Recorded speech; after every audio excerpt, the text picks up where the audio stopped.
আসসালামু আলাইকুম দর্শক শ্রোতা। মাথা ব্যথা ও মাইগ্রেন এখনই পান স্থায়ী সমাধান। দেখুন বিস্তারিত। আজকে আমরা জানবো মাথা ব্যথা ও মাইগ্রেনের সঠিক চিকিৎসা ও করণীয়, যা আপনাকে ওষুধ ছাড়াও অনেকটা আরাম দিতে পারে। মাথা ব্যথা ও মাইগ্রেনের পার্থক্য। প্রথমে জানি সাধারণ মাথা ব্যথা আর মাইগ্রেন এক নয়। সাধারণ মাথা ব্যথা স্ট্রেস, ঘুমের অভাব, চোখের সমস্যা বা ঠান্ডা লাগা থেকে হতে পারে।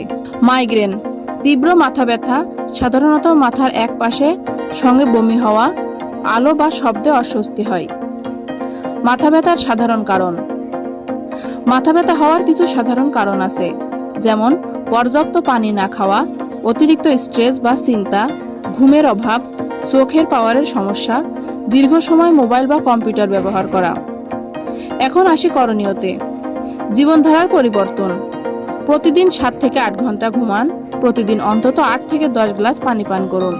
কাজের মাঝে 10 থেকে 15 মিনিট বিরতি নিন। নিয়মিত ব্যায়াম বা হালকা হাঁটা করুন।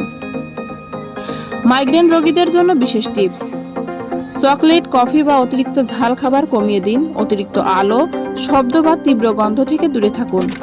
মাথা ব্যথা শুরু হলে অন্ধকার ও শান্ত পরিবেশে বিশ্রাম নিন। ঠান্ডা বা গরম প্যাক মাথা বা কপালে ব্যবহার করতে পারেন। চিকিৎসা। ঘন ঘন মাথা ব্যথা হলে ডাক্তার দেখানো জরুরি। প্রেসক্রিপশন অনুযায়ী ওষুধ ব্যবহার করুন। নিজের ইচ্ছায় ওষুধ খাবেন না। কখন ডাক্তারের শরণাপন্ন হবেন।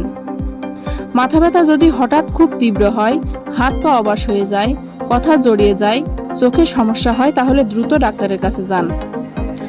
আশা করি আজকের ভিডিও থেকে আপনি উপকার পাবেন। মাথা ব্যথা ও মাইগ্রেন নিয়ে আরও ভিডিও দেখতে চাইলে চ্যানেলটি সাবস্ক্রাইব করতে ভুলবেন না। ধন্যবাদ।